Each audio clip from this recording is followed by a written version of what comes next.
So here we are with another beautiful game. Let's get an opponent.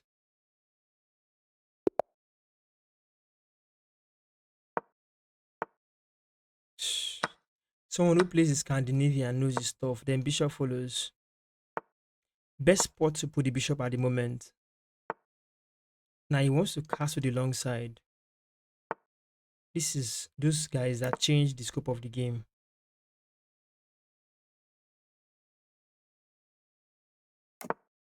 Hmm.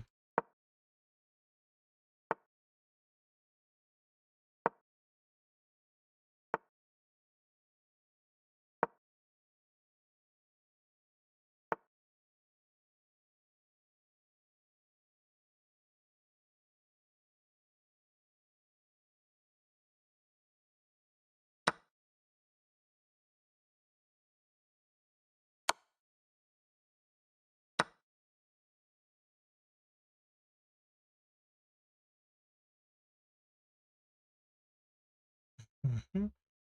He doesn't have this square because of the.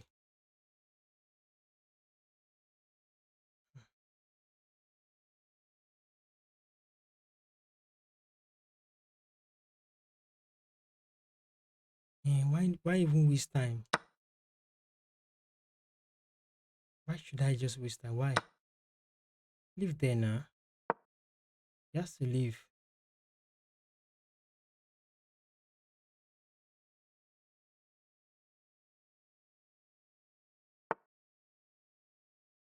Uh-uh.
Hmm.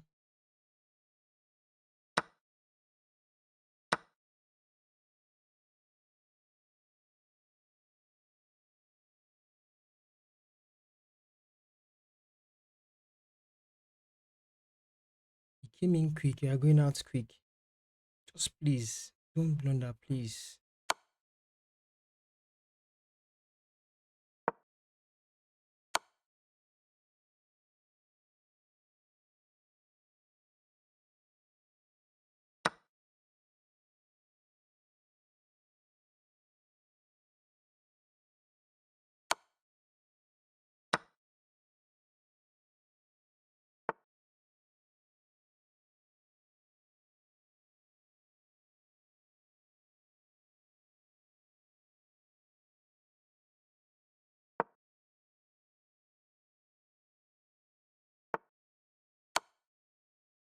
Moving the king away would have been better for him. Oh, okay.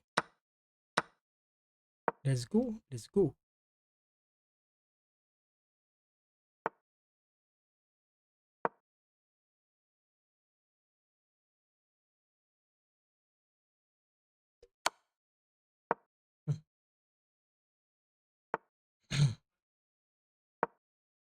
You see, I'm up in pieces. I'm exchanging everybody. Exchange everyone.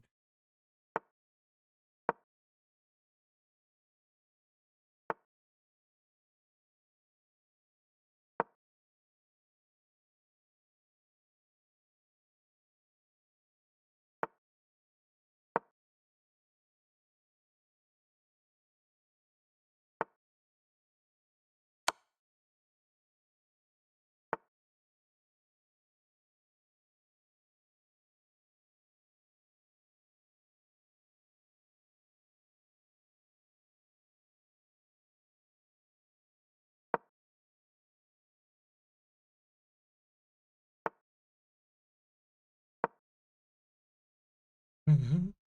I had to look well. Yeah, I had to look well, man.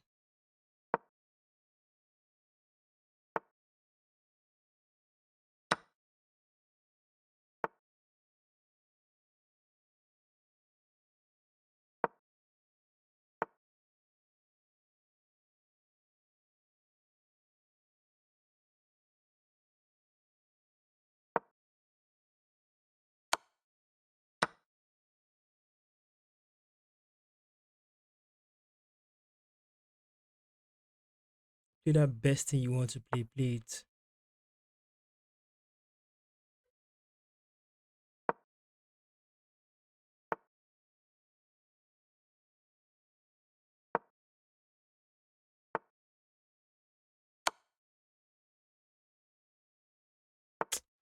I should have allowed him to take that pawn. I should have allowed him to take that pawn. But now, if I allow him to take the pawn, he will have this beautiful square. You see, you rush in, you rush out. That's chess for you. Came in, rushing in. So where was the mistake? Where was his mistake? Let's just trace it out and learn from his mistake. Even I do review my own mistakes too. So this was fine. Yes, yes, yes. The castle long side. Yes. Mm-hmm. I launched an attack to where he has castled to. He undefended the pawn after moving the knight. So I said, okay, let me take it and see what is up for. After I checked my house first before making that move because there's a bishop here, there's a knight here. If I do not have the knight on this square on c3, I won't be able to comfortably take a pawn and attack the queen. He took with check. I took with my knight. That was the reason. That was where he at least should we say he lost a piece. No, no, he didn't. Didn't he attacked me and I took the bishop. Then I attacked a knight. He left it for me for a quick win. He wants to play bullet style. So naturally, in this position, I would have panicked. But I said, okay, to avoid bishop coming here with check again, I will not have to move. In some situations, the queen will already be here, then there'll be 9 6 pawn. I'll lose a rook. I said, no, why should I? I would take this guy because I see there is no future after this move. I have a bishop. So there's no future with that attack. So he went on to throw a pawn at me. I did not grab that pawn because of this reason. I want to disconnect this bishop here. This is why. If I go ahead to grab the pawn and it takes with the rook, you know what? I'm going to end up having a situation. Even after I do this, he's going to double up. You see, it's heavy on me. H1 is in trouble and is on fire.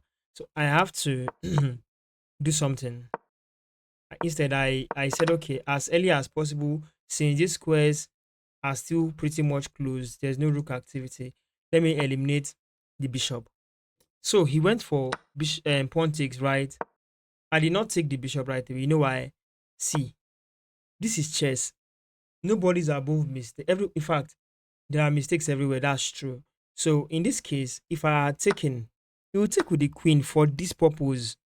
So if I start defending, weaknesses everywhere, rook stays here. What would I do? Maximum is to do this. Then he doubles rook. Now who's holding here for me? Who is that person going to give me freedom? Then this check is even coming to big trouble. There's nothing holding my light squares. So I said, okay, for this purpose, I would hold on to the defense of my house by playing this. No, nothing has opened yet. So if he needs to do this now, he should. And I think I responded to it. So this happened. I did it. He did that because there's no dark square bishop on that diagonal anymore. So he's planning to come to H1 and make mate and make checkmate. I should be able to see something like this and defend against it since I'm not down in material. He's the one down in material. So if he's to give out material back to save the game, to keep my king alive, I will. And that is why I played pawn. I was thinking he would go for the almighty en passant because it is actually available at the moment. Rook it is. I'm going to move. Rook it is. I'm going to take with the rook so I can defend against check. You know, I don't know what he wants to do afterwards, but if he comes down with check, I'm going to do this. And that check is not possible because of pawn takes bishop. So in that case, this happens. I could go for this. He did not pin my knight, or he will not be able to pin my knight because at the end of the day, I've neutralized all his threat. In summary, anyways, from the game, he did not play en passant. He went for this beautiful move, trying to remove this guy. If I had taken, he would do this. Yes. Again. Yes. All in vanity. This would happen, which I trust he would do or he might do because of guarding his pawn and taking mine. Fine. I was simply trying to be safe. Then I put a queen. This give birth to this variation after I take with the bishop. I was asking him questions. What do you want to do now? He took. He did not take. Oh, if you are taking, the idea is if you are taking, I will take with the queen. Still asking that question. I'm putting I here. Then I have this. So what's come to us? He does this. I'm going to do this so I can defend this man here. Then queen is defended by rook. So in this case, he did not. He went in straight with a check.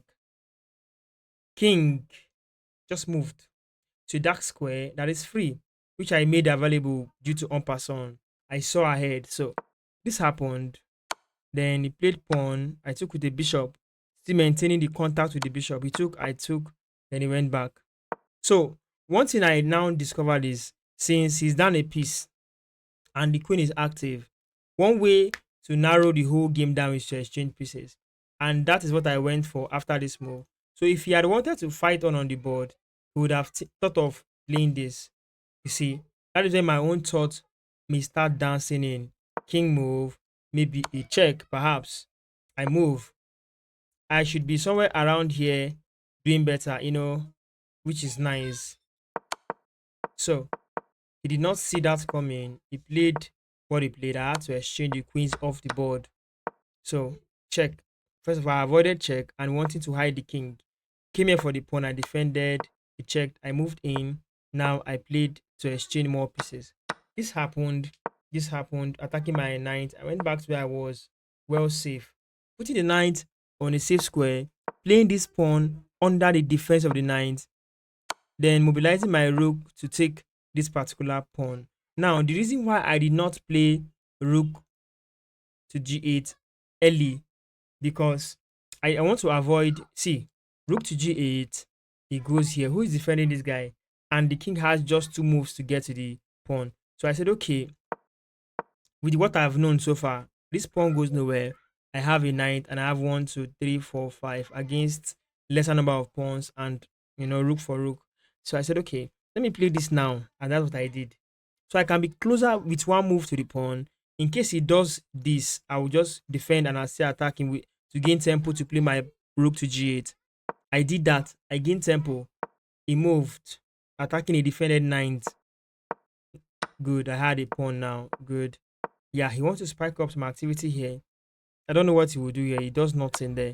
Good. I centralize my king. King is still one corner at the board.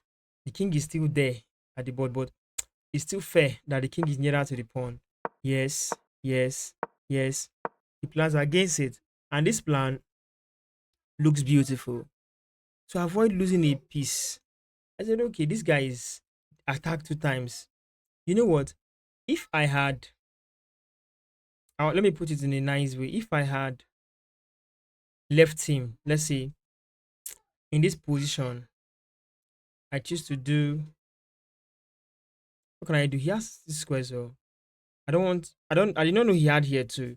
But I did a move I believe it was possibly okay. I just want him out of the reach of my pawn by two pieces. So he moved away, still eyeing the pawn. That gave me a reason to play rook to a5 checkmate.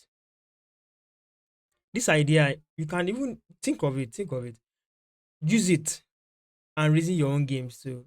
Why won't you get better? Okay, next game.